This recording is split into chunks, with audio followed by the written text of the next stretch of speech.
Welcome to Speak for Yourself, presented by Hyundai. Marcellus Wiley here. Lord, Emmanuel Acho, I think, is in that suit. What is going on? I had to make a statement. Okay, it's Monday. It was a crazy, crazy, crazy Sunday. So I had to make a statement, my brother. I'm bringing Texas back. Bringing Texas back over there, I said that. All right, now, let's get it started. With Dak Prescott. Suffered a compound fracture and dislocation of his ankle while being tackled in the third quarter Sunday. Dak was carted off the field and had successful surgery last night. The Cowboys quarterback was off to his best year as a pro, but was also playing under the franchise tag. Dak is expected to take 4 to 6 months to recover, putting his status with the Cowboys in jeopardy. Jerry Jones released a statement on Dak's injury, reading in part, quote, "We have no doubt that he will return to the position of leadership and purpose that he brings to our team, Acho." So did Dak play his last game with the Cowboys? Man, first off, kudos to Dak Prescott for, one, the leadership, the emotional vulnerability that he's shown not only over the years, but even yesterday, right? Kudos to Dak Prescott. Tip my hat to him. He's a very strong-willed man, a very tough, determined man who will overcome this and will go on to have a successful Dak, career. I know you just got out of surgery, but duck. Here comes some shots. Protect the ankle. But I do think Dak Prescott has played his last game for the Cowboys. This dude. I do. And Marcellus, remember. Yes, sir. Billionaires don't become billionaires by being nice people. All right. Billionaires don't become billionaires by being nice people. Jerry Jones is not necessarily care so much about people's feelings. He's a businessman who has to make business decisions. Think about this also, Marcellus. I'm here. Tyrod Taylor played for your beloved Chargers, correct? He plays for them. TT. TT, man, great dude. I love his game. He gets punctured in his lung by a team doc, and we were like, man, Tyrod, I feel for Tyrod. But Justin Herbert. Move on. Next. That's what happens in the league. Yeah, the reason Dak has played his last game for the Cowboys is very simple. There's two reasons. Either the Cowboys will make the playoffs with Andy Dalton, right? And we'll be like, man, they made it this far without Dak. Let's roll the dice. Or they won't make the playoffs, and therefore they'll finish 4-12, 5-11, and they'll draft somewhere between number 8 and number 12. They'll look a quarterback like Justin Fields in the eyes and say, man, we can get this dude on a 4-year deal for $28 million as opposed to paying a guy 4 years, $160 million. Let's just roll that dice. Okay. And for the fans that say, well, Jerry Jones told us that he's going to come back.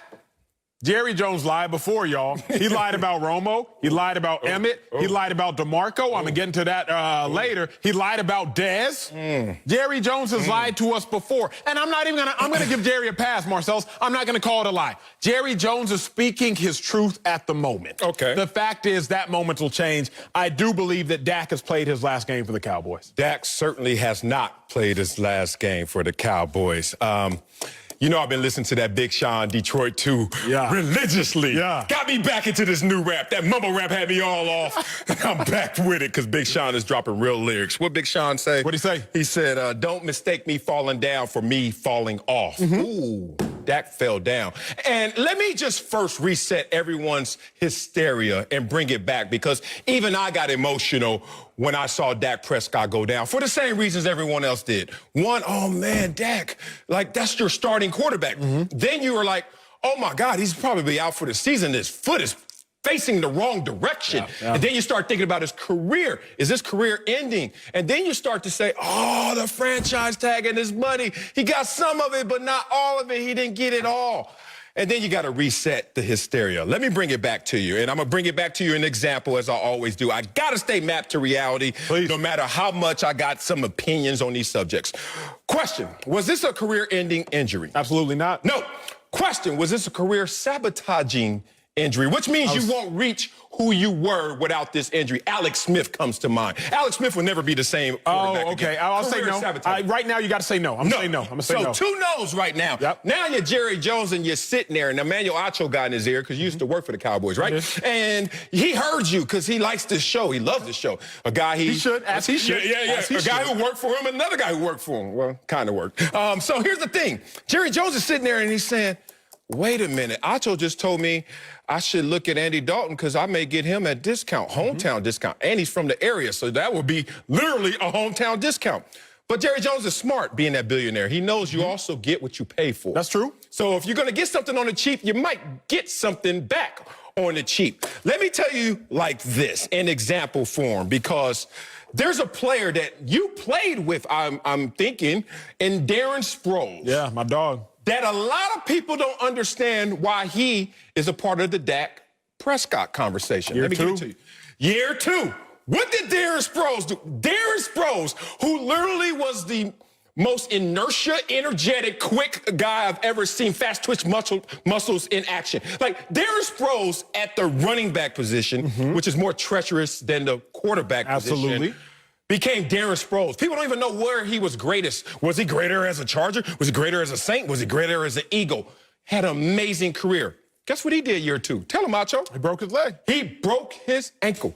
Now, his doctor was my team doctor, did 3 or 4 of my surgeries, and he went out and said, look, if Darren Sproles was able to return to not only whatever form we saw, but to whatever his potential was, then why can't Dak Prescott do the same? Marcellus, you're not wrong, but you're shifting the conversation. I have not. I'm not saying that Dak won't come back to greatness or his level of greatness. That's not the debate at all. Yep. I think Dak will have better seasons than he has had in the past when he gets back. I just don't think it'll be for the boys. Let me tell you why. Wrong. Outside of the emotional ties that we all felt, if we're being honest, like people think I'm a Cowboys. No, I'm a football fan. Outside of the emotional ties that we all felt to Dak Prescott, there's no reason to bring Dak back. The Cowboys, you won that Giants game without Dak. You would have won it with Dak. Yeah. Dak Prescott, the Cowboys were 1-3 going into that game yesterday. Had you played any other quarterback, in my opinion, y'all would still be 1-3. Your win was against the Falcons.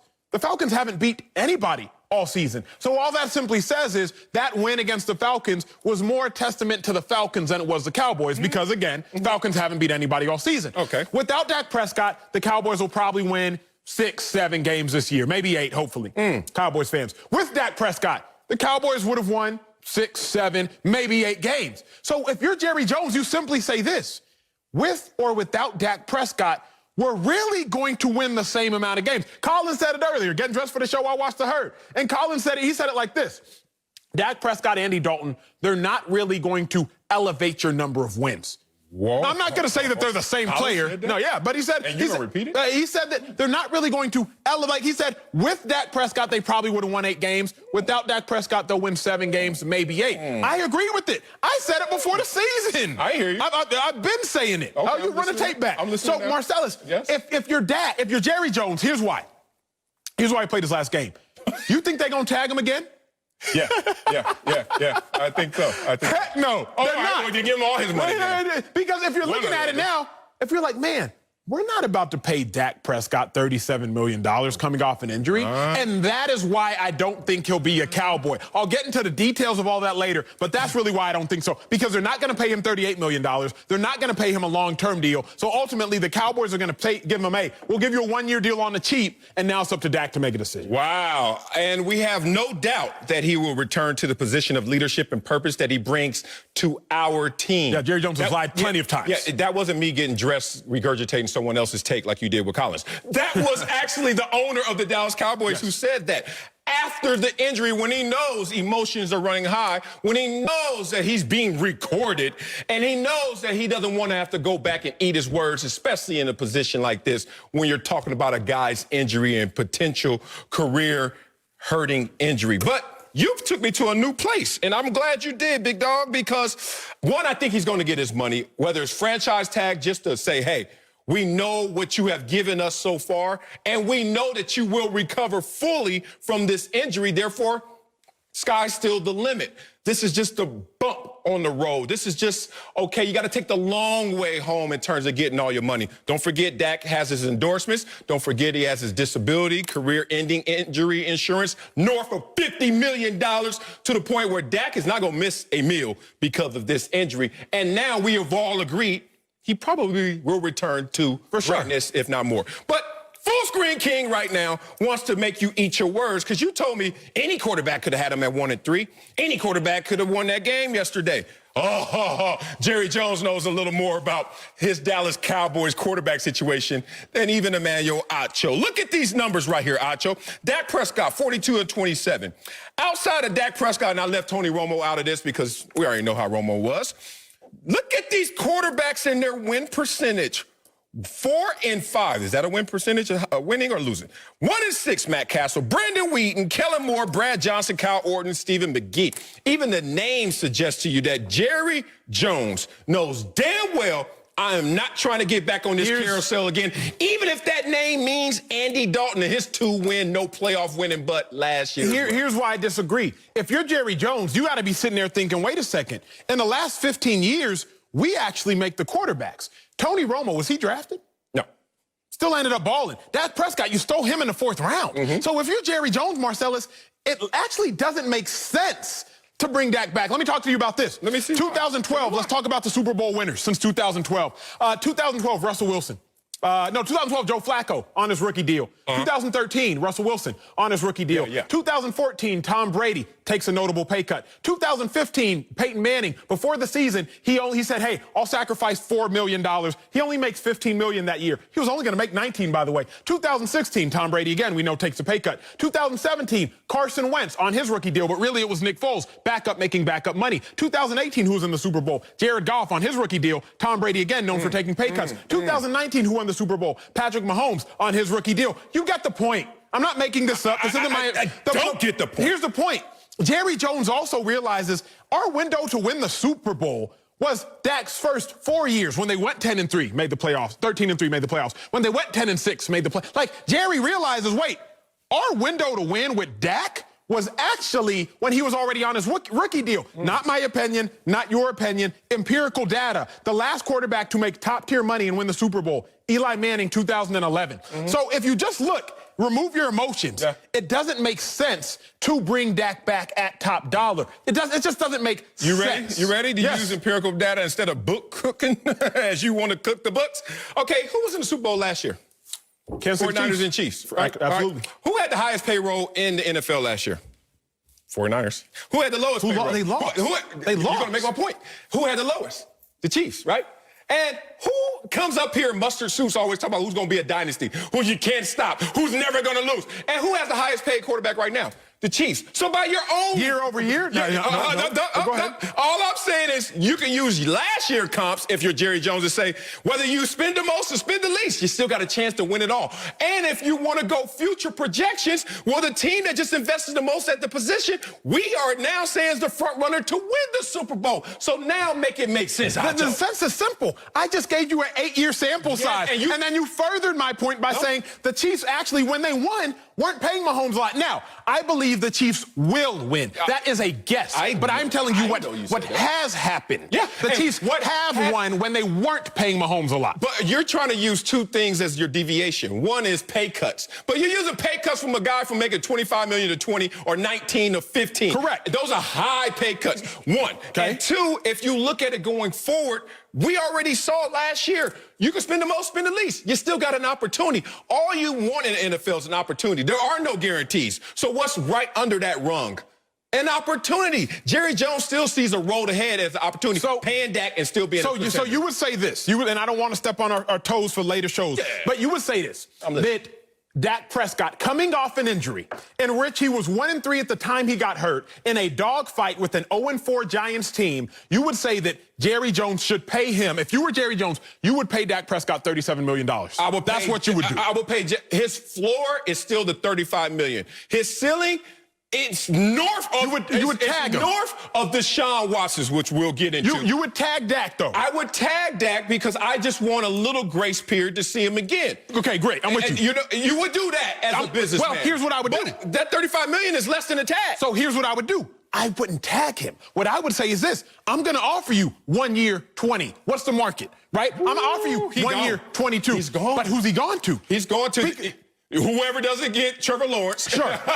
And then there's still Jets, Giants. You can go out there. So I'm agree with you. Colts, you would say Bears. You would say there's some teams. Those teams. But the problem, Marcellus, is this. The market dictates your value Of in course, anything in always, life. always. And I do not think coming off an injury, coming off a 4 to 6 month injury in which we do not know if you are going to be the same runner the next year. Oh, yeah. Right? I think Dak will get back to who he is, but we don't know if Dak's going to get back to who he was next year. Stop. I don't think that he's going to get... Acho. Real talk. We're both a part of the football culture. Absolutely. 4 to 6 months in the football locker room means, hey, I see you in 3 months, right? But it and be real. Go ahead. You got a Darren Sproles comp out there and others, but that's a high-level name. Yes. And be real. No one is looking at Dak Prescott saying you're going to lose mobility. So why would your projection of him change if you think he's going to come back? Because you can get... Remember the game Deal or No Deal?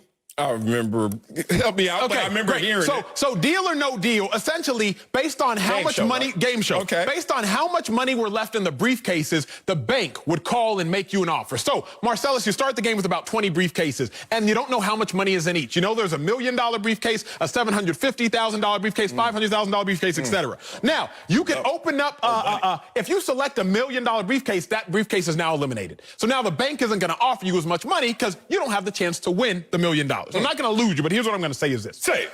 Dak Prescott, Marcellus, has lost out on the big bag this year. He's lost out on the big bag. He's still getting his franchises already. I'm saying he's going forward. I don't see it. So who is going to offer him $40 million for next year? Really? I just saw the Miami Dolphins use a top 5 pick on a guy. They're like, we're going to redshirt you in the NFL. You don't think that a team, at worst case scenario, just to secure his services. Don't forget, he has the 3rd most wins since he's been a quarterback. You know who he's behind? Tom Brady and Russell Wilson. You act like they fall on trees because a lot of people question his abilities. You're letting the smooth taste of Dak Prescott fool you. All I'm saying is by production, by numbers, they don't fall off trees. And in Dallas, based on that full screen, it's few and far between. Coming up at the top of the hour, we have much more on Dak. I mean, much more. We'll tell you if the Cowboys owe him a long-term contract. But first, LeBron's a 4-time champion. Ooh, congratulations, big dog. We'll dig deeper into what was the most impressive part of his finals run next. Speak for yourself. Presented by Hyundai. Welcome back to Speak for Yourself, presented by Hyundai. Let's head to the NBA, where LeBron James had a 28-point triple-double on his way to winning his 4th title with his 3rd different franchise. Congrats to the king. But the Lakers had plenty of obstacles along the way. They had over 4 months off before heading to the bubble. Then in the playoffs, LA finished with a 16-5 record, and LeBron won his 4th Finals MVP, all at the age of 35. My God, put respect on his name, ladies and gentlemen. Y'all heard it. But Marcellus, a lot of things were impressive when it came to LeBron winning that 4th title. What was the most impressive part of his finals run? Woo! I'm torn between 2 things. One, the fact that all duos, all dynamic duos in the NBA don't win, but LeBron's do.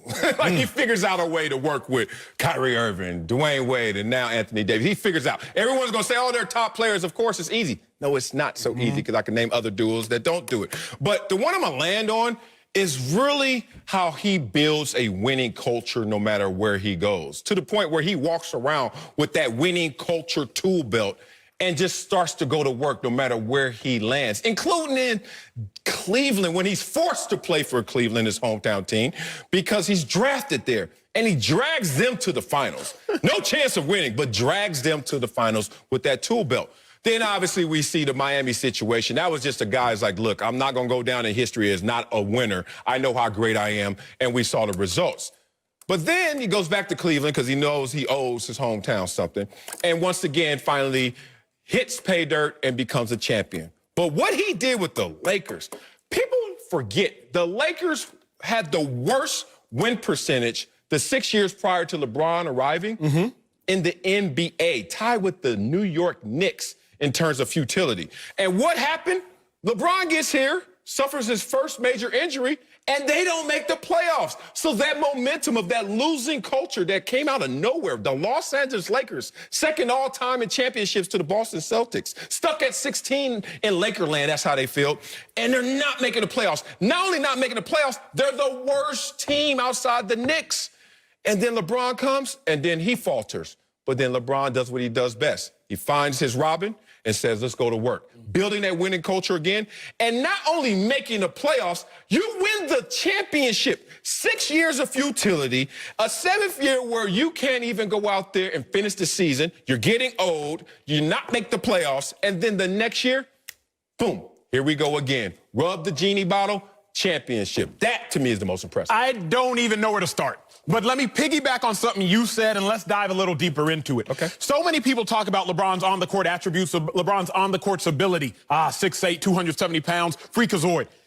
Bump all that.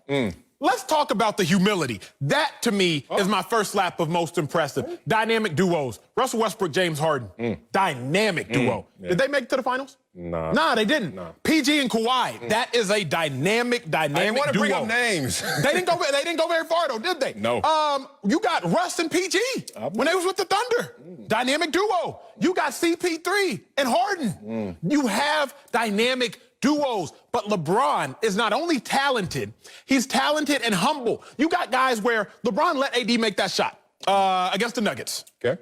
Let's AD make the shot. We were building beef. LeBron should have took it. He should. But no, he's not worried about that. That, to me, was his first most impressive thing. But then the mental resilience. You said you got to win 2 games. Marcellus has said it a ton, and it's so true. You got to win the game on the court. You got to win the game between the ears. You are sequestered in a bubble for 3 months and change. Players got distracted now. Houston Rockets.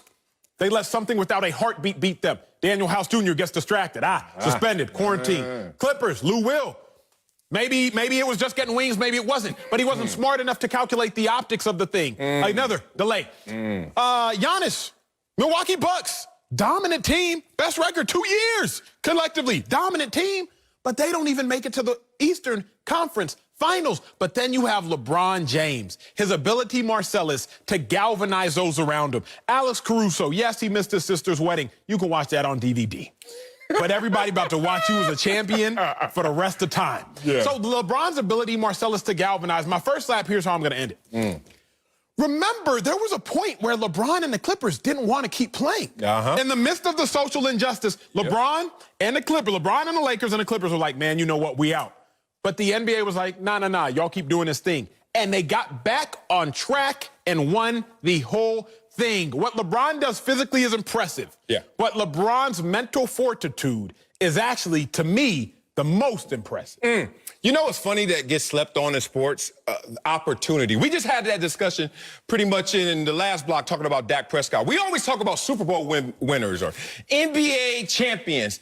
And we forget about the ones who are the opportunistic ones, the ones who just go out there and always make themselves available for contention, make themselves available for that opportunity to win a championship. I go to my favorite sport. I go to one of my favorite players, Peyton Manning, who went to the Super Bowl 4 different times with 4 different coaches, won twice with 2 of those coaches. And people sneeze at that. People are like, well, you lose to Tom Brady, who was amazing and won 6 times with 1 coach. And it's parallel to what Jordan and LeBron go through in terms of, Jordan went with 1 coach, went 6 times, never a game 7, and won all 6. Perfect. But then there's a Peyton Manning sort in the NBA when it comes to LeBron James, who's the guy's like, give me any coach. Frank Vogel, respect, hell no. Frank Vogel is now an NBA championship his first coach. year. In his first year coach. Why? Because he got on the back of LeBron James. So when I watch a Michael Jordan, as amazing as you are, retire, leave the sport, in part because if Phil ain't here, I ain't here. That's a marriage of loyalty that I want to look at differently when I see a guy like LeBron. Like, give me any damn coach. I'll still play through it, and I'll make sure we're contenders. Yeah, I love that. Let's bring in Slick Rick to hear his opinion. Slick, talk to me. What was the most impressive part of LeBron James' finals run? You guys have touched upon it, but I'm going to underscore it. It's the fact that the man is almost 36 years old, just a couple months away from being 36 years old. And the league is at a point where it is the youngest that it has ever been.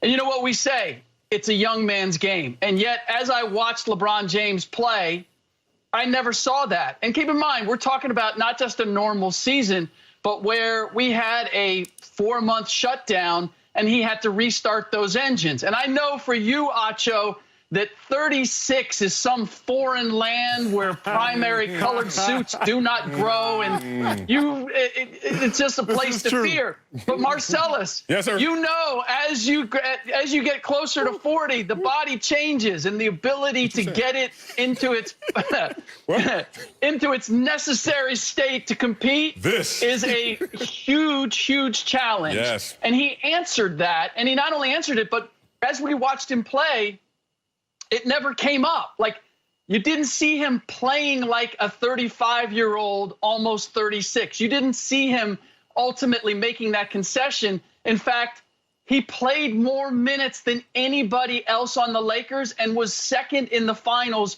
only to Jimmy Butler. That, to me, was the most impressive element. The fact that he played, he said he's way better than the 27-year-old version of him. I agree. Experience and the development of his skills. But when it came to his physicality, I didn't see anything different. Gentlemen, in a day and age where words and someone's words are so incredibly meaningless and so futile, LeBron James, his words, actually, you can count as his yes and his no is his no. LeBron, he named the school the I Promise School. But what I've realized now that's actually incredibly impressive is when LeBron James says, I promise something, it comes to fruition. July 2010, LeBron promises multiple titles to Miami. Well, second season there, he delivers his first one and again gets multiple there. July 2014, he promises a title for Northeast Ohio. And by the 2016 season, second season there, he wins it. January 27, 2020, a day after Kobe's tragic death, LeBron James says, I promise to continue your legacy, Kobe Bean Bryant, a legacy which was founded upon winning championships for the Lakers. And LeBron just yesterday did just that. So to me, what is also equally as impressive is LeBron James, when he makes a promise, he delivers on it each and every single time. Oh, you want to say words are meaningless more so than ever in history, except Wileyism. So let me give you a Wileyism of who LeBron is. This, to me, is my greatest summation of LeBron James and how he comes out there to perform. Be greater than your greatest excuse. That is LeBron James. Why do I bring that up? You have to remember, context matters. LeBron James was forced to play in sorry Cleveland. And he was from Cleveland, so he couldn't really make much noise about it, but the Cleveland Cavaliers were lowly. And LeBron made no excuses and tried to get a championship there. Let's go and fast forward to Lakerland and remove me from my arc. Let's fast forward to Lakerland. And there's 6 years of futility, I'd said, tied with the worst record with the New York Knicks the 6 years prior to LeBron's arrival. And then LeBron arrives here, and the front office is dysfunctional. And Magic Johnson helped recruit him, and Magic Johnson didn't stay for the ride. Damn, Magic, why did you stay just 1 more year? This has been an easy championship. Anyway, Magic Johnson departs LeBron. The Lakers, as much as you knew how great they were as a franchise, were the old prom queen, like living off of past glory and past beauty. They were not a good franchise from top to bottom, including the results on the court. And LeBron James, once again, embodied what I think is his greatest attribute, that he's going to be greater than his greatest excuse. Yeah, the other element there is that all those years of futility left them with a roster, let's be honest, that wasn't very good. They had to give away all of their young parts, all of their assets in order to get Anthony Davis. And yes, Anthony Davis was tremendous, but we know this about championship teams. It's about your depth and your versatility. Yeah. Rajon Rondo stepped up, Kentavious Caldwell-Pope, Alex Caruso, any number of guys. But it was and this is the comparison I'll make. We often said this about Michael Jordan. Like, he'll take the pieces around them and they'll be better with him than they would be with anybody else. We saw that. Let's not forget what this team was projected to be at the end of the year, because they basically had to pick up spare parts to fill out the roster. They were expected to be the 4th or the 5th seed in the Western Conference. LeBron James turned all of those disparate pieces and personalities he turned it into a champion. And that, to me, along with doing it at the age that he did, is the most impressive aspect of this. Well, you know what they say in sports? The best ability is availability. And LeBron not missing a playoff game and not missing meaningful minutes when you had guys like Russ, Dame, Luka, and Porzingis all in this playoffs missed time. Another thing that just tells you LeBron is the king. Well, coming up, the Cowboys lost Dak Prescott for the year. I'll tell you why they're actually going to be a better team with Andy Dalton at the helm. That's next. Speak for yourself. Presented by Hyundai. Welcome back to Speak for Yourself. Let's head back to Dallas, where the Cowboys lost Dak Prescott for the year with a compound fracture and dislocation of his ankle. Andy Dalton came on in the third quarter and led Dallas on 3 scoring drives, including a 38-yard pass, Michael Gallup in the fourth to set up the game-winning field goal. Dallas is now on top of the NFC East with 2 wins. So, Acho, are the Cowboys actually a better team without Dak? The Cowboys have a less talented individual without Dak, but the Cowboys are a better team without Dak. Let me tell you what I mean. You played ball, I played ball. This isn't a hot take. I'm going to break it down for everybody. Because on the surface, it sounds like, oh, my God, what are you talking about? Acho, you're a Dak hater. No. As a defender in the National Football League, the Cowboys are harder to defend without Dak Prescott. Why do I say that? Whoa. Cowboys went down yesterday 17-3, Marcellus. Okay. They went down 17-3 to the New York Giants. Dak had thrown a pick 6. Game was getting out of hand. Typically, down 17-3, you expect the Cowboys to pass the ball, right? That's what they've done this season. But what do the Cowboys do down 17-3? They come out and have their longest drive of the season. A 14-play, 6-minute, 59-second drive leads to a touchdown. What's your point, Acho? Why are you telling me this? Zeke had 10 carries that drive. The drive lasted nearly 7 minutes. Cowboys, you know your defense is bad, so keep them off the field. You go down and score. It's now 17-10. What happens when your defense, your terrible defense, Cowboys, goes back on the field? 4 plays later, sack, fumble, recovered for a touchdown. That does not happen if your defense does not get that 7 minutes of rest. The game of football is a game that has to be played interdependently. Defense helps the offense helps the special teams helps both. Without Dak Prescott, the Cowboys are forced. They are forced to lean into their running game. And oh, by the way, Zeke is actually better at his position than Dak is at his position. Must I remind everyone? Zeke, remember, Zeke was a top 5 running back. When? Zeke, when he was drafted top 5 running back. Remember, Zeke's first 4 years was a top 3 rusher in the National Football League. And then what had happened was? Well, what had happened was he had 91 yards and 2 touchdowns yesterday on 19 carries. So I say this to say the Cowboys team will actually be better than it was with Dak Prescott. Their individuals will be worse, yes, but their team collectively is harder and harder to defend. You know, I got teased a lot growing up because I used to love double Dutch. Remember that? The rope jump in, jump out. Right. For some reason, they didn't think that a dude should be so excited about double dutching. I love jump rope every morning for workout. You could jump rope as a dude, but when the other rope came, it was like, dude, what you doing? And I was like, double dutching, damn it. Got 3rd place, 2nd grade. Killed it. Anyway, I could tell who you were growing up. You used to clown me, Double Dutch Wiley. Because you know who you are? Who am I? You were the great hopscotch champion. Because you like to hop around things and make sure that you land in the right box that fits your argument. But you jumped over some things that don't fit your argument. Elaborate. So Acho just hit y'all with the lukewarm take of addition by subtraction. You went there like, well, you know, we lost Dak, and then because Andy's not as good as Dak, the offense coordinator sits there and says, you know what, let's just run the ball more with Zeke. And that's how we got this better winning team. Formula. Correct. You're right, actually. I was joking, and actually the caricature of what your take was. But the funny part not so funny. What's funny? Is why in the hell Ezekiel all of a sudden feels energized and feels that since the burden's on his shoulders now, he's going to actually be a top 5 running back once again. I saw it in energy, in production. It's the lowly Giants, so I didn't want to get too... Their defense isn't bad, though. Their Giants defense is not bad. So I'm looking through a lens that maybe a lot of people don't look through, which is, who were you before I went down, and who were you since you knew it was all on you? And I've seen his personality before. They used to call it, rest in peace, Kobe Bryant, Kobe watchers. So Kobe would play with another great player. Pau Gasol was one, victim of it at times. Dwight Howard, victim of it at times. And lesser players. What would happen? You come in and you're great. And Kobe's like, yes, let's make this pairing and let's supplement each other, complement each other, be in an addition greater than the sum of our parts. Absolutely. But what would happen is they would have less to give to Kobe. And they would be looking at Kobe while he played and enamored in his greatness. Not saying Zeke was enamored with Dak's greatness, but it certainly seemed like he had a reverence or deference to Dak being the leader of this offense instead of Zeke. They were supposed to compete in battle, in ego, in stats of who's the greater piece for this offense. Until Dak got hurt yesterday, I didn't see that competition. Once he departed, all of a sudden I saw a new Zeke. Agree with you, and this is why fans really hear us out on this, because you're not necessarily going to get this take from other people, specifically if you haven't really played the game.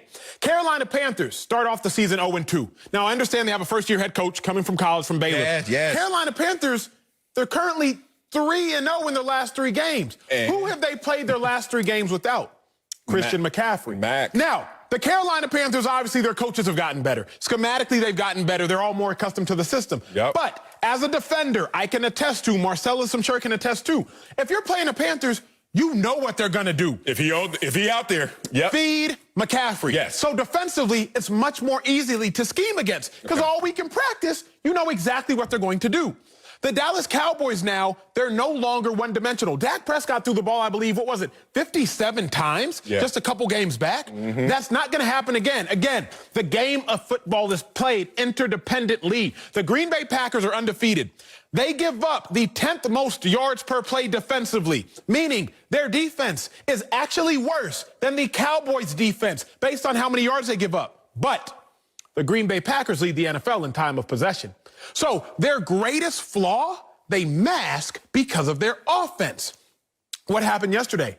Week 5 of the NFL season. The Cowboys possessed the ball longer than they ever have in any previous game. That's not a coincidence. Losing Dak Prescott is a huge talent loss, but it's also a gain because now you realize, wait a second, I still do have a Zeke. Wait a second. I still do have other pieces, and the game collectively becomes more balanced. Let me give you one more thing, Marcel, real quick, because this might be my last lap. I feel like you about to spit some fire. I feel it. Let me give y'all a full screen. Dak's first 69 games and Andy Dalton's first 69 games, because we want to talk about competence. Dak Prescott, 42-27, incredibly impressive. But wait a second. Andy Dalton was 45-23-1 in his first 69 games. Actually, a higher winning percentage than Dak. More passing touchdowns and just a few less yards per game. A.J. Green with Andy Dalton actually made the Pro Bowl 7 consecutive years, if I'm not mistaken. You can take the full screen away. I say that to say the Cowboys actually also have a competent quarterback. They didn't trade in an A for an F. They may have traded in an A for a B-, but that B- is still very serviceable in Andy Dalton. Yeah, good full screen. Some more hopscotch. Can we get the playoffs? Anybody? Andy! He got there. He got there. Might as well. I mean, but really, I know. Because Dak has got there, but Dak hasn't really made noise in the playoffs. Okay, you feel me? But one is doing this down the hill for sure, and one is doing this. That's fair. With a helicopter up the hill. Here's the thing. If you look at this situation, you are absolutely correct. I will go on record and say the Dallas Cowboys will play complementary football, which will lead What's that mean? That means because some people don't know what that means. Complementary football is everything is working together in this ecosystem to give us our optimal results. And that could be the defense just going out there and being stout. That could be the offense going out there being productive. But no one is expecting perfection. So what happens is when you're talking about complementary football is when we are lagging, you are picking it up, or vice versa. When we don't have the offensive firepower through the passing game, we got to rely on the running game. That's why Zeke still hasn't eclipsed 100 yards, look better in terms of his yards per carry, best one this year. But it's not a responsible, reliable way of winning. That's my only issue. My issue is this. If it takes Zeke for Dak to go down, and it wasn't more carries. The first 2 games, Zeke had 22 carries and 22 carries. People stop saying feed Zeke. Zeke was being fed. He dropped the spoon several times. Yesterday, he wasn't fed more than any other time. It's just, I think something clicked in him that said, oh, it's on me? Oh, I'm ready. I don't like that guy as much as I like a guy who was ready when you had a top quarterback with you. Then let's say this. Whether we want to blame Zeke for that or not, and whether we want to say that Dak is attributing to that incidentally, it's still a real thing. We all play with guys who, they were chilling. Hamburger eaters is what we called them in college. Hamburger eaters. We called them that because they go on the road trips, they eat all the food with the team, but they don't play in the game. You was a hamburger eater. Okay. A lot of the Cowboys offensive players have been hamburger eaters. You go out there, you're going on the trips, you're eating the food, but come game time, you're not really contributing because you have Dak there. So Dak is incidentally crippling other people. Now, I'm not saying it's Dak's fault, absolutely not. But because Dak is there and everybody said he's our fearless leader, we must defer to him, everybody else just sits there passively. I think now people realize, oh, we all have to pick up the slack. Okay. You're going to see a better Amari. You're going to see a better CD. You're going to see a better Michael Gallup. And you're going to see a better Zeke. It's not Dak's fault, but I do think that, to your point a little bit, Zeke is, everybody's going to step up. Yeah. And the sum of the collective parts will overcome the absence of the individual. You know, just to use an NBA reference because it's most recent, this just reminds me of when Giannis went out. Bingo. And Chris Middleton shows up. Yep. And you're like, Chris Middleton, you're already an all-star. You're already a great player. Yo, where's this been? Oh, we wait for Giannis to depart for all of a sudden we get full Chris Middleton. It's just a little head-scratcher to me. But why we get full let's wrap here. when Dak gets hurt. Let's wrap here for a second because I don't blame Chris Middleton. And nor do I really blame Zeke. Here is why. I've been on a team where I was never the alpha. I had to defer to DeMeco Ryans. I had to defer to Michael Kendrick, second-round pick for the Eagles. I had to defer to guys who were higher in perception status than me, higher in money value than me, higher in team position than me. Yeah. But then when DeMeco got hurt, hey, Acho, you got to start now. I was just a special teams player. What you mean I got to start? But now it's like, wait a second. It's time for me to show up.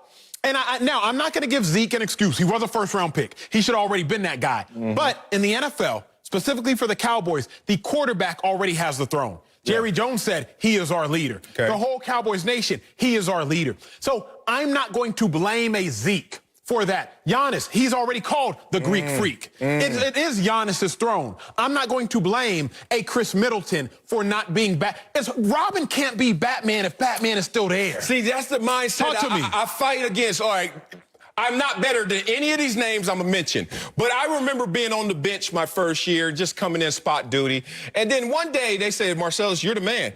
And Bruce Smith, the greatest defensive end of all time, in my opinion, was let go. And I went out there and I had 10.5 sacks. Why do I bring that up? That's not the same. That's not apples to apples comparison to this because he wasn't there. But if he were there, I was trying to get it. So then people were like, yeah, all right, good for you, Wiley. I go to San Diego. Junior Seau was in the building. Rodney Harrison in the building. And I know in rankings, I am at least third, if not lower. And all of a sudden, me and my butt and my broke foot said, I'm trying to be the best on this defense.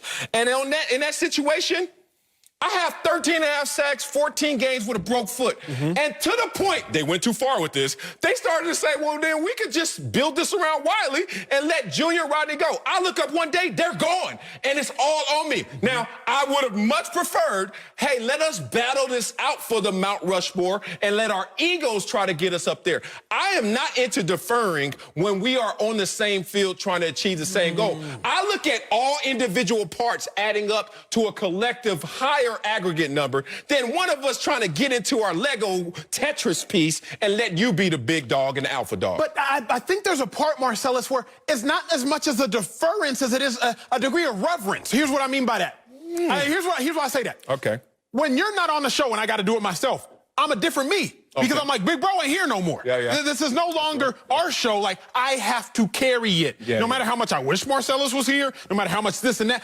Marcellus isn't here, so it's now on me. Point blank, period. It's on me. I'll give you that. And so I just, knowing I've been in that position within the last 2 weeks, and it's the same psychology of, Marcellus ain't here, so I got to up my game. It's not like I'm not coming here prepared any other day. But when you're not here, I realize it's all on me. So now, when Dak's not there, I think all these dudes now realize it's all on me. I have to do it. I can't fault them because there's a little bit, Marcellus, of like, It's not their fault. Now that Dak's gone, it's all on them. I don't call them punks for not stepping up to the brunt of the work sooner. I just think it's a little different. I think it's different. Yeah, so America, I'm sorry. You're getting less of him when I'm here. I apologize for this mail-in version of Acho, but hey, we're stuck with him. Coming up, LeBron won his 4th title last night, but we'll tell you if this one from the bubble will have an asterisk next. Ooh, spicy. Speak for yourself. That's a good point. Welcome back to Speak for Yourself. Let's go to LeBron James, who won his 4th ring last night. The King has now won a title for 3 different franchises. Beast. But playing in the bubble has brought out some critics who say it's not the same as a, quote, normal season. No. After the win, LeBron said, quote, people just doubting what goes on in here. This is right up there as one of the greatest accomplishments I have. Sell job. Well, speaking of sell job, let's hear sell talk. Marcellus, talk to me. Will this Lakers title have an asterisk? Yes, it will have an asterisk. Oh, you've been working on that word, too. Asterisk. He got his Hall of Fame colors on, almost. He almost said asterisk properly. Good job, my dog. Yes, it will. Look, I know who I am in basketball lore. I know who people look at me as. Clipper lover and just hating everything, especially the Lakers. I'm going to remove that clothing right now and talk to you just as the analyst I am. Is this a normal season? No. Nope. This is why they will have an asterisk. But people will just want to beat that up because as soon as they hear that, they feel antagonized. Why would you say that? They went through hell and all this. Let me give it to you in a few examples. Here's one. Let's just think about a normal championship season. One of the things about a championship journey is the war of attrition. The war of attrition can mean many things. It can mean, the injuries and how do you avoid the injury bug. It could be also performances that peak and that also valley. And what happens? Is your players playing hot right now? Are you going into the playoffs hot? Streaks, etc. What also happens in the war of attrition is coaching. And are you a self-correcting team? Do you learn series to series? Or are you a team just goes out there and whatever our roster is, we keep it the same way? We don't make the proper adjustments to navigate through this journey. The war of attrition is how I want to frame this. Now, let me give it to you in this way, because you and I are some track fans, and we were talking pre-show about running a little more than a normal track race, right? A marathon, 26.2 miles, is a war of attrition. A war of attrition. Anyone who's ever run a marathon, and I have not. I've done a 5K. That's as close as my fat butt got to one. And I knew what they were talking about in terms of a war of attrition through the journey of a marathon. If you don't have bunions, if your feet are not callousing, if you're not going through those rigors, it's not necessarily a marathon. Now, let me propose to you. Imagine a marathon where halfway through, 13.1 miles in, they say, beep! Time out, everybody. Stop where you are. We're recording your race right now. We have your times. Go home. Come back in about 4 or 5 months and we'll finish this marathon. That would affect not only results, but performances. Some teams in the bubble, like the Phoenix Suns, won't lose the game because you stopped the marathon and restarted that marathon. Some runners will go out there and say, oh my God, you mean I get to go home? The lactic acid can go away. I can go and rehab myself. I can work on how I run properly and then enter the second half of this marathon. Acho, I end my first lap by asking you, which one is harder to run? 1 400 or 2 200s? You know that answer. Look at his face.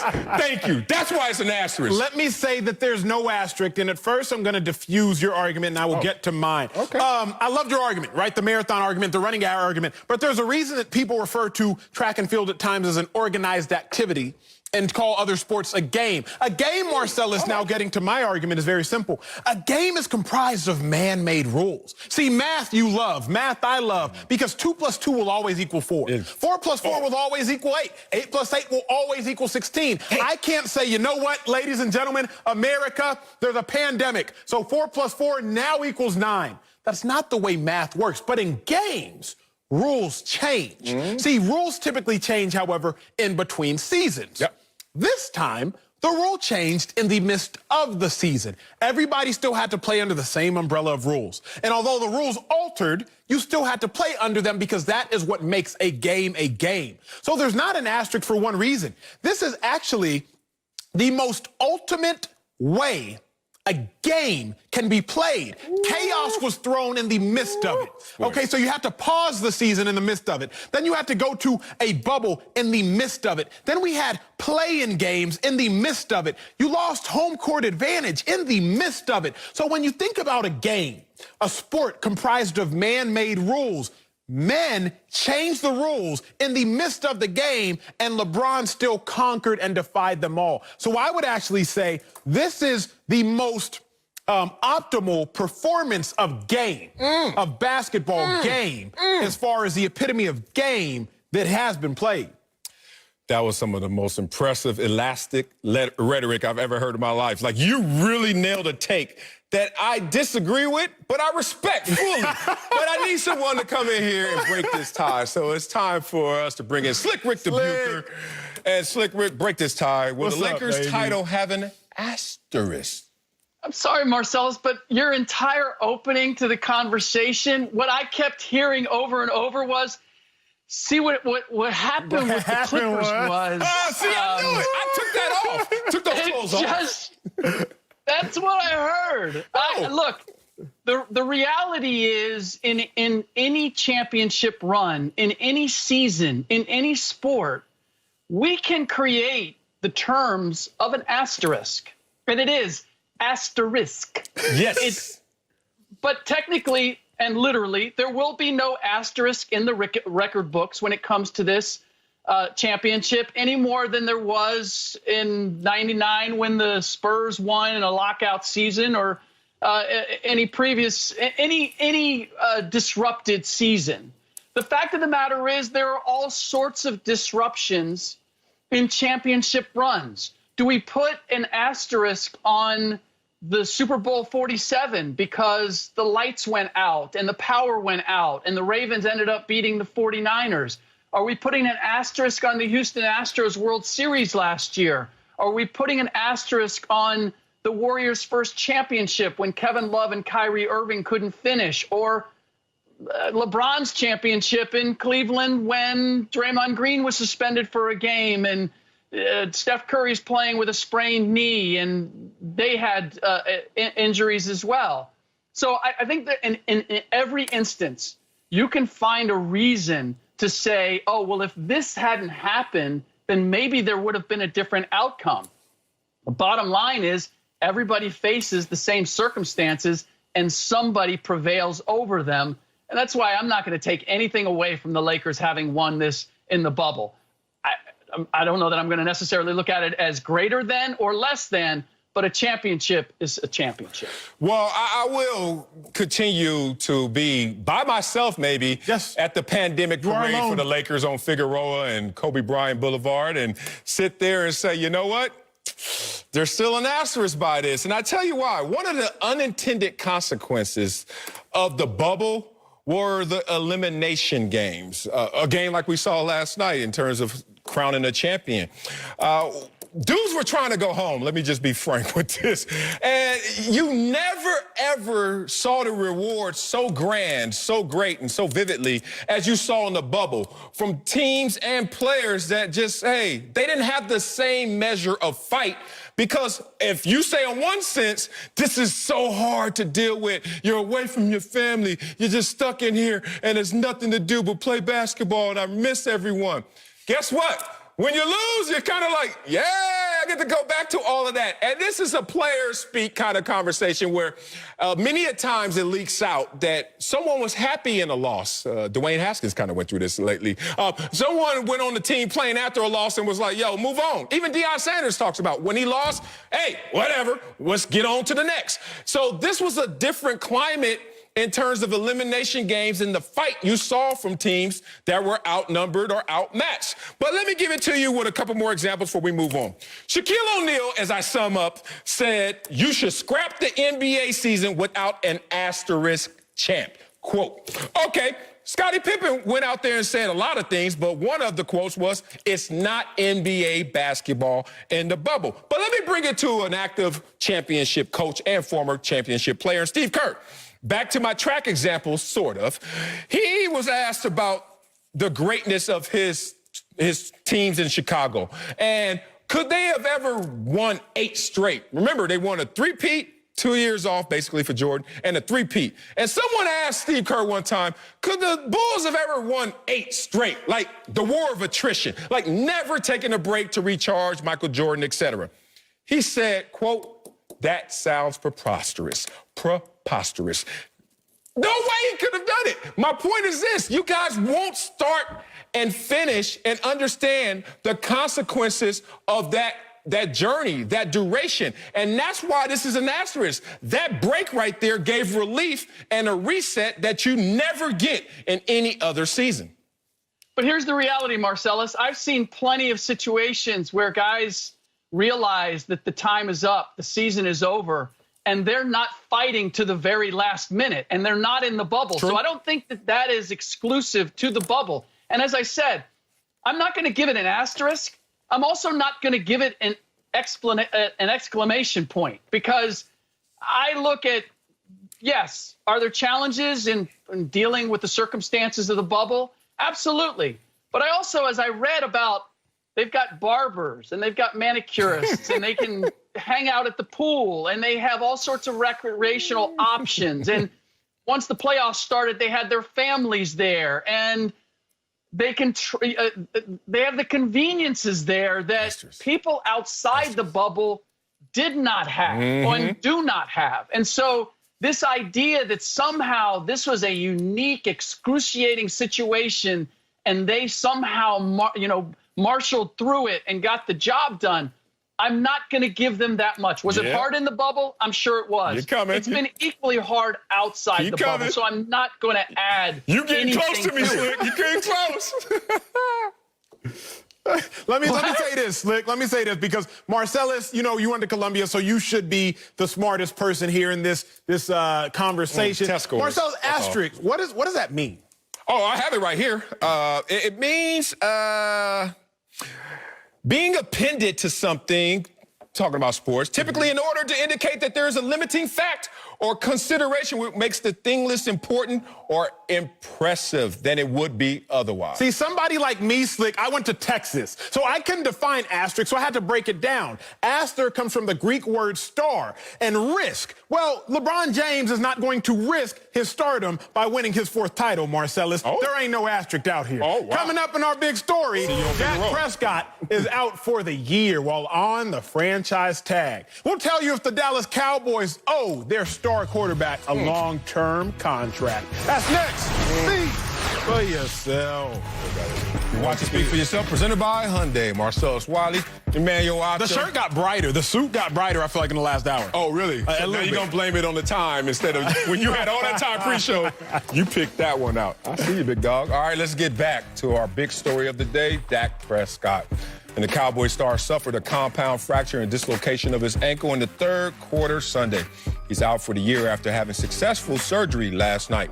Dak was playing on the franchise tag this year after not getting a long-term deal done. Earlier today, Cowboys executive Stephen Jones said Dak's injury will, quote, absolutely not change their plans, and added he's the face of the franchise. So, Acho, Cowboys owe Dak a long-term contract? They don't, Marcellus. And unfortunately, what I had to realize playing the sports myself is the NFL owes you nothing. 2013, I just got to Philadelphia. I'm traded there. There's a star receiver by the name of Jeremy Maclin, drafted in the 1st round in 2009. Mac was my locker neighbor. All that means the NFL is he's a dude right next to you in the locker room. Mac was up for a long-term deal. Right before the season, right before 2013, and they're negotiating. Well, they came to an impasse, and so it was his contract year, and he tears his ACL. Ouch. He was drafted in the 1st round. The Eagles owe Mac a long-term deal. What's he get?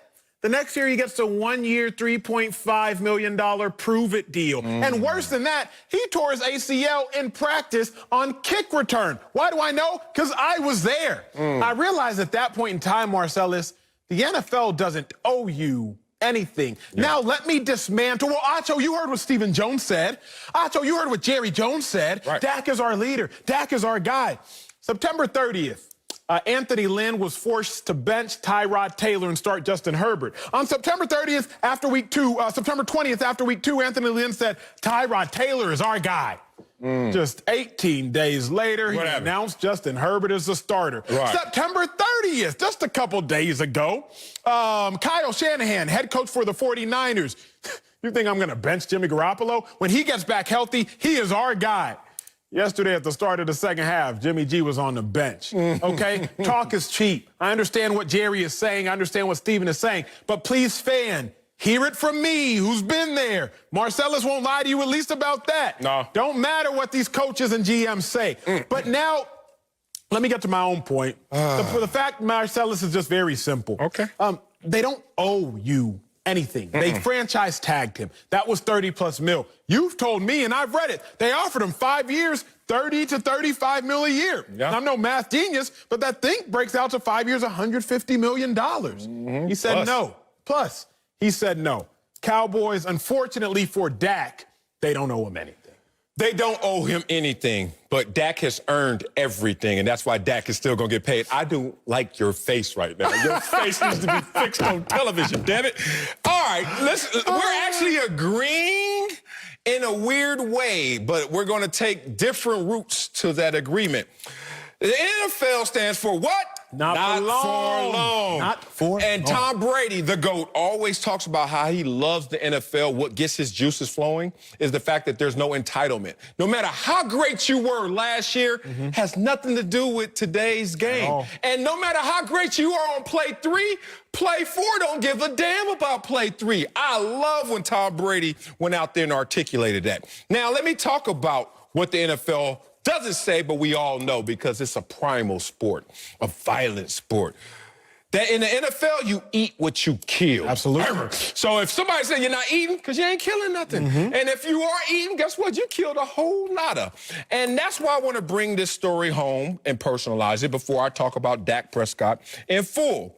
Dak Prescott yesterday took a huge hit to the perception of who Dak Prescott will be going forward. Huge hit. Everyone had that emotional impact and that frustration of, damn, why didn't he take all that money? Why didn't he just go out there and take the long-term deal? But perception is not reality. In reality, Dak Prescott has already guaranteed himself a minimum of what Deshaun Watson just got from the Houston Texans. Deshaun Watson, really? Dak is better than Deshaun Watson? You can have that argument all day at your barbershop. I will walk by. However, by the numbers, full screen king, Dak Prescott versus Deshaun Watson. Oh, wins? Okay, I give you that.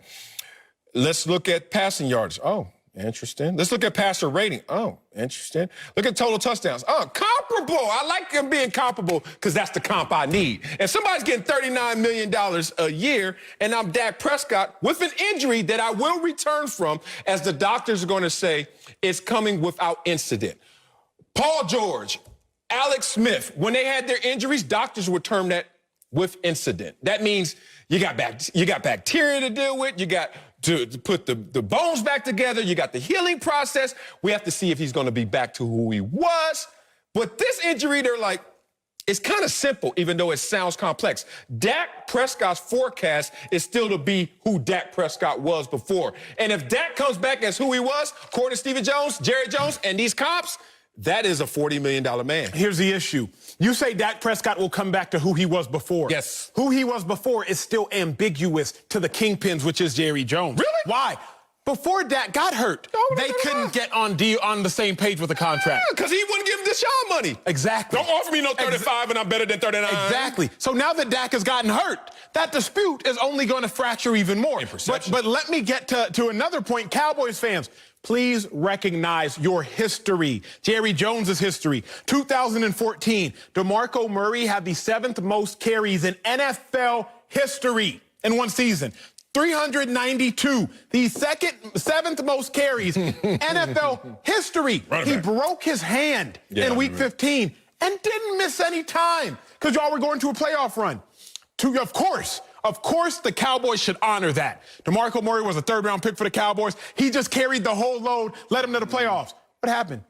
Not only did the Cowboys and Jerry Jones let him walk, they let him walk to a division rival in the Eagles. I say that to say, Cowboys fans, please don't think that Jerry Jones knows loyalty. Jerry Jones said about Des Bryant, touchdown reception leader for the Cowboys. Okay. Man, not an easy decision to make. It was based upon what we believe is in the best interest of the Dallas Cowboys. That's what Jerry Jones said April 2018. The Cowboys will always do what is in the best interest of the Cowboys. For that reason, Dak is not owed a long-term contract. As curt as that sounds, as harsh as that sounds, that is the reality of the NFL. He's not owed one, nor will he get the one he desires. But be real, big dog. Go with me on this Wileyism. I'm rocking. Don't take what they want you to have just because they say that's all you need. Think about that. Don't take what you don't want because they say that's all you need, bro. If I'm Dak, you offer me 35. That doesn't sound like my ceiling. That sounds like my floor. And if I'm Dak Prescott, that's why I turned down an offer like that.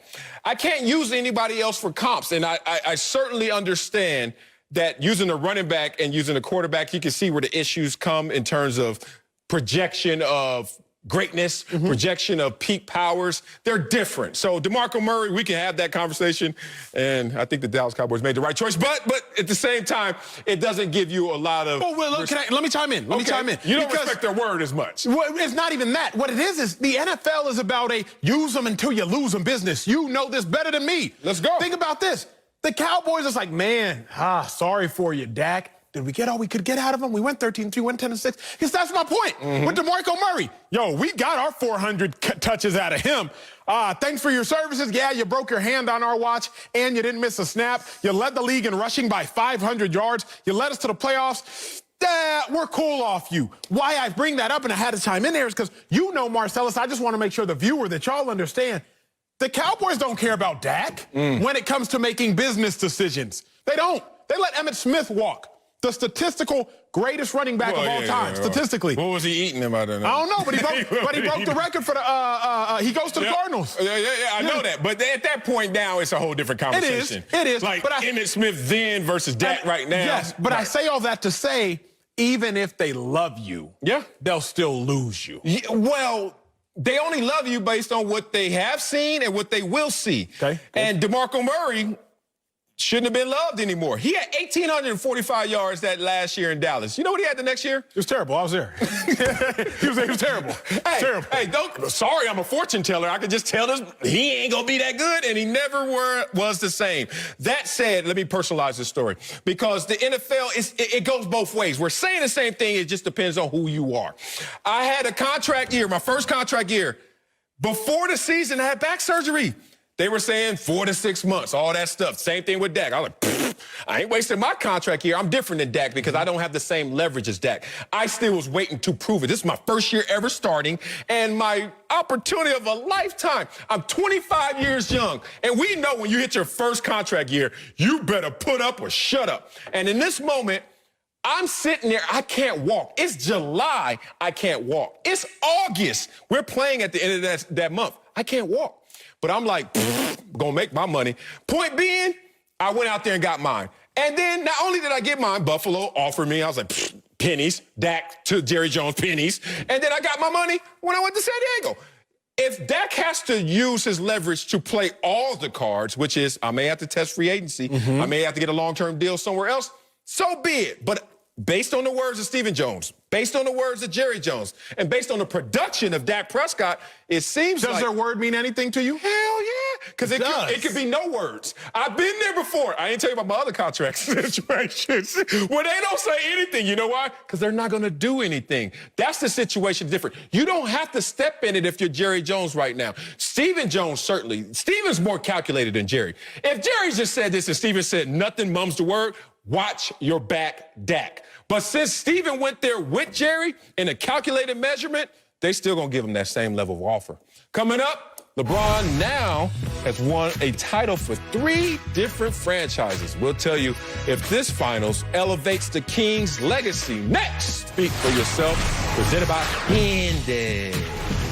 Welcome back to Speak for Yourself. Let's get back to LeBron James, who added to his resume last night with this 4th, you heard me right, that's 4 NBA titles. Count them up.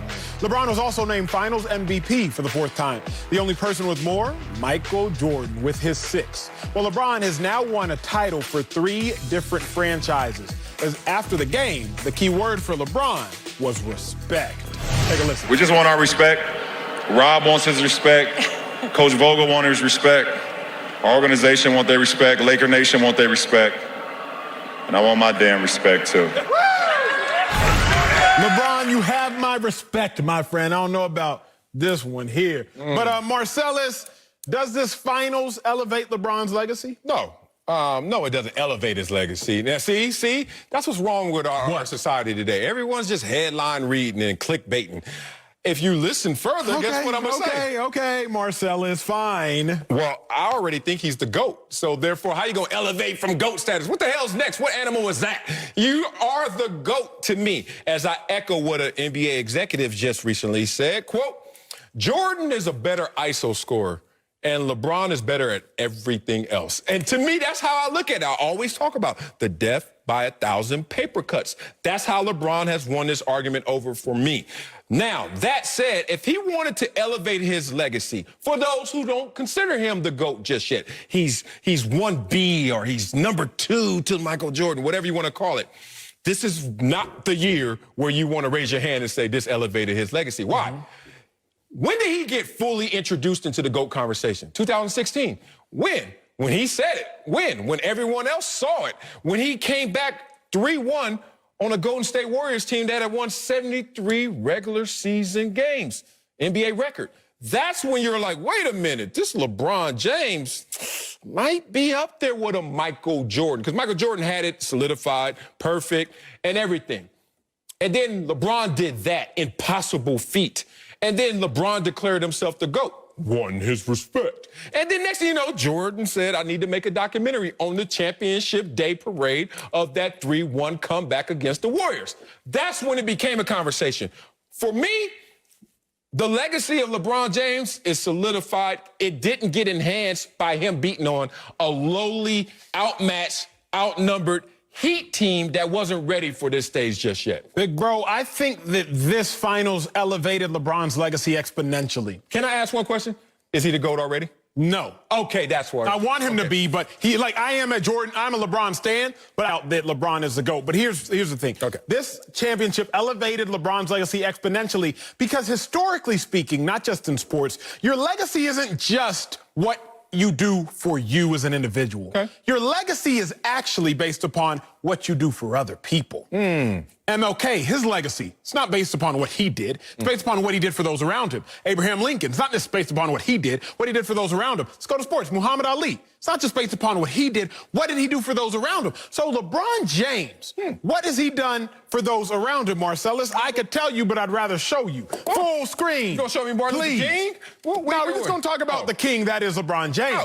Think about D. Wade before LeBron. 7 playoff wins. 1 finals appearance and 1 title, obviously. But then LeBron joins up. All right. With LeBron, 14 playoff wins, 4 finals appearances, 2 titles. Move on to Kyrie before LeBron. 0, 0, 0 playoff wins, finals appearances, titles. With LeBron, 10, 3, and 1. And then lastly, now look at AD. Before LeBron, 1 playoff win, 0 finals appearances, 0 titles, and now 4 playoff wins, 1 finals appearance, and 1 title. LeBron's legacy has been elevated because he's elevated the greatness of those around him. And think, I don't have a full screen for this, but think about Eric Spoelstra. Without LeBron, Eric Spoelstra would have still been thought of for so long as a video nerd. And now he's a top 3 coach of this generation. Yeah. Without LeBron, who and what is a Frank Vogel? But with LeBron, Frank Vogel's up there for Coach of the Year. Without LeBron, Ty Lue is known for getting stepped over by Allen Iverson. Yeah.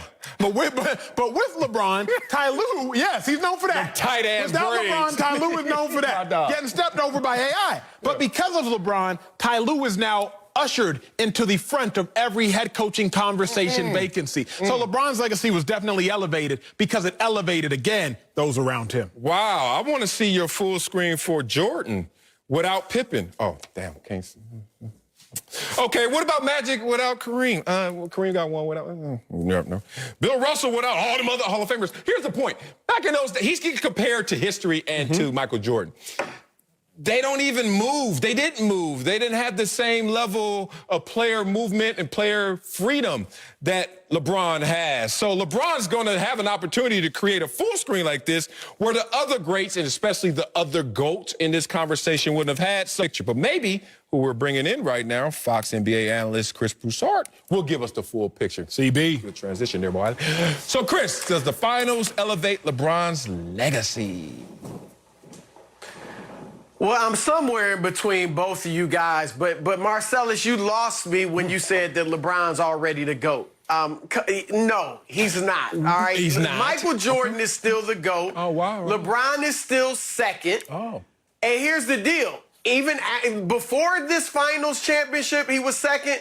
After it, he's second. However, it has helped him. Let's face it, if they don't win this championship, whether they lost to the Clippers or the Nuggets or the Heat, whoever they had lost to, it would have ended the GOAT debate. It would have been over. Or if they win the finals and LeBron isn't the MVP and it's Anthony Davis, the GOAT debate probably is over. Now it keeps going and LeBron is gaining momentum. All right, it's just like we thought if the Heat somehow win Game 6 and get to Game 7, they'll have momentum going into Game 7. So right now, LeBron has momentum. Jordan had it a few months ago. I'm glad you brought up The Last Dance, Marcellus, because remember, after they showed The Last Dance on the other network, they did a poll, and 73% of respondents said Jordan was the GOAT, better than LeBron. 66% of 18 to 34-year-olds who usually are in LeBron's camp voted for Jordan. So now this recent championship brings some balance. So people are now thinking, oh, you know what? LeBron is back in the race. This was huge, too, because there are, as great as LeBron is, there's a significant number of people out there who really harp on his 6 finals losses and don't view him as a winner because of it. That's the most finals losses by any MVP ever.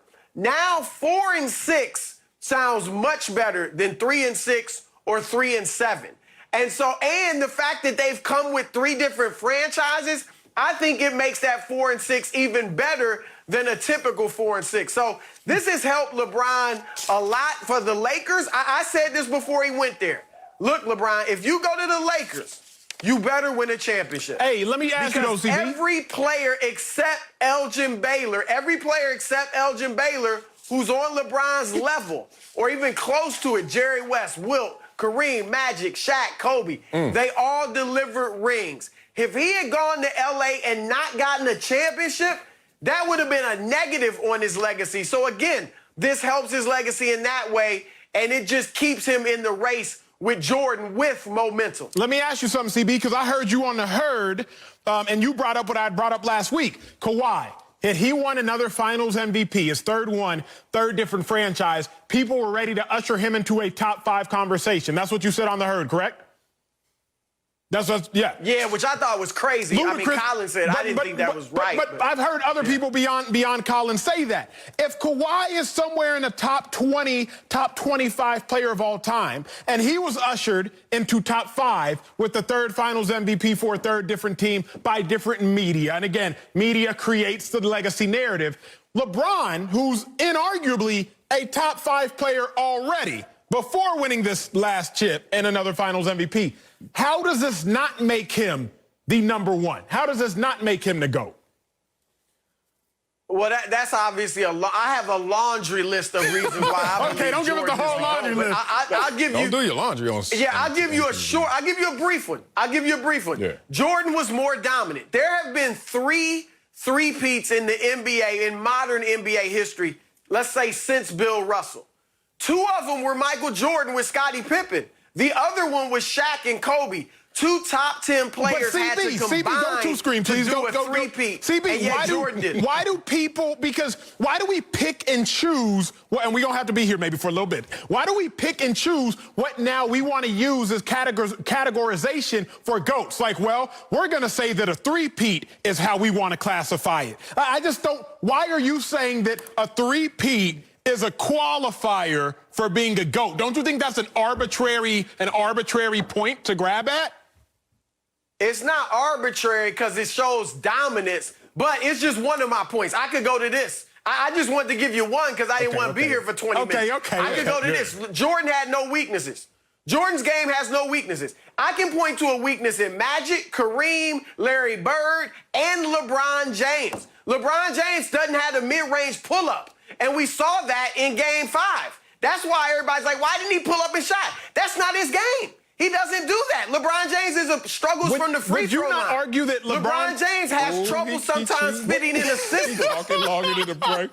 Can I say one thing? And I'm the only one up here thinking the damn goat. Okay, all I want to say is you better stop with that whole tougher argument, and it was harder back then and all that. Top 4 teams that Jordan had to go through in the regular season, 64 win percentage. LeBron James and his 10 times to the finals, 63 win percentage. Ooh, cool. Here we go. And don't ever get up here again and talk about a poll, unless you want to get on the poll, because polls only tell you about intentions, not actions. The GOAT is LeBron James, who will be the leading scorer of all-time history. What kind of polls you talking about, double in the rebounds and double in assists of Michael Jordan once he finally hangs up the tennis shoes. Coming up, Patrick Mahomes did something he hasn't done in nearly a year. He lost the game. We'll tell you if the Chiefs are still the AFC favorites. Not. Speak for yourself. And the Chiefs did something very rare on Sunday. They lost. KC hadn't lost a game since last November, my birthday. But they were upset by the Raiders. Patrick Mahomes threw his first interception of the year, and the 8-point loss was the largest margin of defeat in his career as a starter. Ooh, Acho, your stat is gone. After the game, Mahomes called the loss a, quote, learning lesson. So, Acho, are the Chiefs still AFC favorites after losing to the Raiders? Wait, your birthday in November? November 30th. What you got? I'm November 10th. November 10th. Oh, November 10th. Yeah, different signs, though. Yeah, but we can celebrate on the 20th together, like meet in the middle, put a cake right there. You know, just. Do I look like I need a cake? Anyway, man, the Chiefs are still the AFC favorite. They are because, Marcellus, you know the colloquialism, I think is a word, a minor setback for a major comeback. I like it. The Chiefs lost to the Raiders. The Raiders, Derek Carr, he threw for 347 yards. He does that once every season since he's been in the league in 2014. One game a season, one time, he goes for over 347. One time. You know how I do. Golf claps or tennis? Somewhere in between. Because a blind squirrel finds a nut. A broken clock is right twice a day. I hate the you. Raiders, Hate you. they were right. I'm happy for them. Good for them. The Chiefs, the only reason I'm mad, because I said they were going to go undefeated this season. It was a little outlandish. I didn't put any money on it, but I wanted to take the early bet. If I was right, I was going to quote tweet it, make the whole world think I'm a genius. I'm not a genius. I'm sorry. IQ's only 118. But I will say that... I know. My dog. I'm pretty smart. I will say this. The Chiefs were probably going to drop their game to the Bills that was supposed to be on this Thursday. You're doing that now. Look, be real. What's that website? Freezing cold takes? They were probably going to lose to the Bills this Thursday anyway. Oh, really? Now they're going to go ahead and beat the Bills, who they now have on Monday since that game is pushed. So at the end of the day, Chiefs going to be 5-1. I figured they would be 5-1. Ain't nobody tripping. They still the favorites. They are not the favorites. And I love how you climb down a ladder so quietly, so gently. Anybody watching me up here climb down this damn ladder? What the hell? All I heard until today was dynasty. They won't lose a game. Dynasty. Forget dynasty. Win your division. Oh, I don't know if the Chiefs going to even win their division. Stop talking crazy. Okay, look, I even feel crazy saying that. I can hear right now my mom, my daddy, everybody like, hey, boy, you're tripping right now. But let me just be real. The Raiders are nothing to sleep on. They're not. They put it on them boys. You can nap on them, though. Like, I wouldn't go to sleep, but I would for sure take a nap. Here we go. Las Vegas. The Raiders survived a grueling schedule. 500 teams or better, all 5 of the teams they played. Not like the Chiefs. Chiefs had a win against the Texans. How many games they win? One. The Chargers. First game, Justin Herbert getting tapped out. And you got to go in there and play. Fair. They take them to overtime. And then the Patriots. Good Patriots team. Was Cam there? Cam. Oh, okay. Camless Patriots. So 3 of those wins, you're looking at the Chiefs like, really? Okay, whatever. But by the rankings, if you look at their division foes, which is the Raiders, I'm not even going to talk about Chargers and going to Mile High Stadium, have to deal with those elements. Let's talk about how the Raiders are scoring more than the Chiefs. The Raiders are scoring more than the Chiefs. How about outgaining the Chiefs in the running game? How about more efficient on money down, third down? Wait, are you saying the Raiders are better than the Chiefs? Is this where you're building your argument? Derek Carr has a higher passer don't build your rating than argument Patrick here. Mahomes. Please do not build your argument here. All I'm saying, how about Patrick Mahomes saw 7 passes defense, This man which is has been saying the that highest the Raiders are better than the Chiefs. he's ever seen. America, Yes. this man is saying that the Raiders are better than the Chiefs. All I'm saying is you can't have a dynasty if you don't win your division.